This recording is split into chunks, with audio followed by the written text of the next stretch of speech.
सभी दर्शकों को नमस्कार। आज हम आपके लिए लाए हैं दशा माता की व्रत कथा।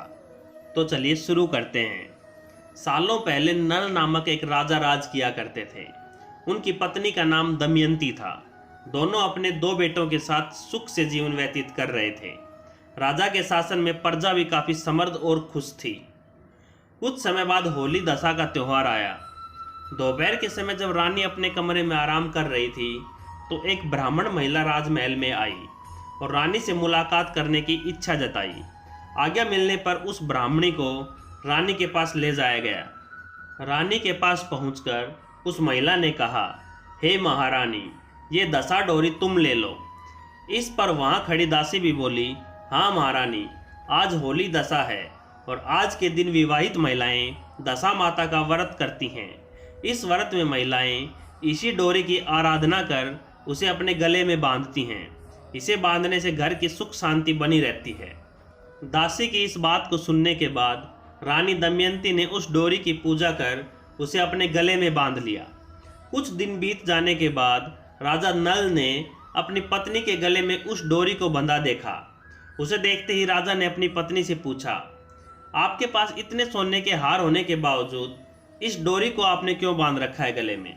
रानी दमयंती राजा के सवाल का जवाब दे पाती कि इससे पहले ही राजा ने उसके गले से डोरी निकालकर फेंक दी। इसके बाद रानी ने जमीन से डोरी उठाई और कहा, महाराज, यह कोई सामान्य डोरी नहीं है, यह तो दशा माता की डोरी थी। आपने तो इसका अपमान कर दिया। रानी की बात सुनकर राजा ने कुछ नहीं कहा और वहां से चले गए।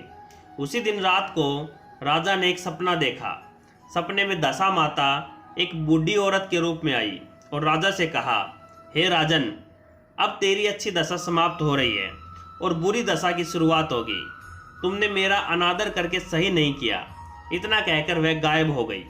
इस घटना के बाद जैसे जैसे वक्त बीतता गया वैसे वैसे राजा का शौर्य कम होता चला गया। समय के साथ साथ राजा की संपत्ति और सुख शांति सब खत्म होने लगी। धीरे धीरे उसका परिवार भूख से तड़पने लगा। अपनी इस स्थिति से परेशान होकर एक दिन राजा नल ने अपनी पत्नी से कहा, आप हमारे दोनों बेटों को लेकर अपने माता पिता के घर चले जाएं। इस पर रानी दमयंती बोली, नहीं स्वामी, मैं इस हालात में आपको अकेला छोड़कर कहीं नहीं जाऊंगी। आप चाहे जैसी स्थिति में रहेंगे मैं आपके साथ ही रहूंगी। यह सुनकर राजा ने कहा, ठीक है, फिर हम किसी दूसरे देश चलते हैं, वहाँ हम जीवन यापन के लिए कोई काम कर लेंगे। राजा की बात मानकर रानी दमयंती उनके साथ अपने दोनों पुत्रों को लेकर दूसरे देश जाने के लिए राजी हो गई। राजा नल जब अपने परिवार के साथ दूसरे देश जा रहे थे तभी उन्हें भील नामक राजा का राजमहल दिखा। राजा नल ने भील के यहाँ अमानत के रूप में अपने दोनों बेटों को छोड़ दिया। इसके बाद वह अपनी पत्नी के साथ आगे का सफर तय करने लगे। कुछ दूर जाने के बाद राजा को अपने दोस्त का घर दिखा। उसे देख राजा नल ने अपनी पत्नी से कहा, चलो तुम्हें अपने मित्र से मिलवाता हूँ। कुछ ही देर में राजा अपने दोस्त के घर पहुंच गए। उनके दोस्त ने दोनों का खूब स्वागत किया। फिर राजा के दोस्त ने अपना कमरा दोनों को सोने के लिए दे दिया। राजा और रानी जब उस कमरे में गए तो उन्होंने देखा कि वहां एक मोर की प्रतिमूर्ति पर हीरों से जड़ा सुंदर सा हार टंगा है। उसे देखते देखते दोनों सो गए। बीच रात जब रानी की नींद टूटी, उसने देखा कि वह बेजबान मूर्ति हीरे का हार खा रही है। रानी यह देखकर हैरान हो गई और उसने तुरंत राजा को जगाया। राजा नल भी इस दृश्य को देखकर दंग हो गए। फिर दोनों ने सोचा कि सुबह होने पर अगर दोस्त ने पूछा कि हार कहाँ गया तो क्या जवाब देंगे। इसी सोच के साथ चोरी के इल्जाम के डर से दोनों रात को ही महल छोड़कर चले गए। अगली सुबह राजा का मित्र और उसकी पत्नी उस कमरे में गए। वहां जाकर उन्होंने देखा राजा नल और रानी दमयंती नहीं थे। तभी उसकी पत्नी की नज़र उस मोर की मूर्ति पर पड़ी। हीरे का हार गायब देखकर वो बोली, आपके मित्र कैसे निकले? हीरे का हार लेकर भाग गए। इस पर राजा के दोस्त ने अपनी पत्नी से कहा, नहीं प्रिय, ऐसा नहीं है। मेरा दोस्त कभी भी चोरी नहीं कर सकता। तुम उसे चोर मत कहो। उधर राजा नल और उसकी पत्नी जब वहां से निकले तो कुछ ही दूर चलने के बाद रास्ते में राजा की बहन का घर आया। राजा ने एक दूत से अपनी बहन के घर खबर भेजी कि उसके भैया और भाभी वहां आए हैं। राजा की बहन ने दूत से पूछा कि वह दोनों कैसे हैं। इस पर दूत ने बताया, दोनों पैदल चलकर आ रहे हैं और वो बेहद दुखी लग रहे हैं। दूत की बात सुनकर बहन अपने साथ खाना लेकर उनसे मिलने गई। अपनी बहन से मिलकर राजा नल ने अपने हिस्से का खाना खा लिया, लेकिन उसकी पत्नी ने अपने खाने को उसी जगह जमीन में दबा दिया। इसके बाद राजा और रानी दोनों वहां से आगे के सफर के लिए निकल गए। कुछ दूर जाने के बाद उन्हें एक नदी दिखाई दी। राजा नदी के पास जाकर मछलियों को पकड़ने लगे। कुछ मछलियों को पकड़कर उसने रानी से कहा, आप ये मछलियां भूनिए, मैं आसपास के इलाके से कुछ और व्यवस्था करके आता हूँ। इतना कहकर राजा एक गांव गए। वहाँ एक व्यक्ति सभी को भोजन करा रहा था। राजा उसके पास गए और अपने लिए कुछ भोजन मांगकर पत्नी के पास लौटे। तभी रास्ते में एक चील ने उन पर हमला कर दिया और खाना गिर गया। भोजन गिरने के बाद राजा दुखी हो गए। उन्होंने सोचा, अगर खाली हाथ जाऊंगा तो रानी समझेंगी कि मैंने खुद खा लिया और उनके लिए कुछ नहीं लाया। इधर रानी भी जब मछलियां भून रही थी तो वो जिंदा होकर नदी में लौट गई। यह देखकर रानी भी उदास हो गई। उसे लगा कि जब राजा आएंगे तो मछलियों को न देखकर सोचेंगे कि सारी मछलियां मैं ही खा गई। तभी राजा वहां पहुंचे और उन्होंने चील वाली बात रानी को बताई और रानी ने मछली के जीवित होने का किस्सा सुनाया। कुछ देर बाद दोनों बिना कुछ खाए ही आगे की ओर चल दिए। आगे बढ़ने के बाद रानी दमयंती का घर आया। यह देख राजा ने अपनी पत्नी से कहा, तुम्हारा मायका आ गया है, हम दोनों यहाँ कोई काम ढूंढ लेते हैं। रानी ने सिर हिलाते हुए राजा को सहमति दी। कुछ ही दिनों में रानी एक राजमहल में दासी का काम करने लगी और राजा नल भी पास की ही एक तेल की दुकान में लग गए। ऐसे ही दिन बीतते चले गए और होली दशा का त्योहार दोबारा आ गया। पर्व मनाने के लिए सभी रानी और दासी नहाकर तैयार हो गई।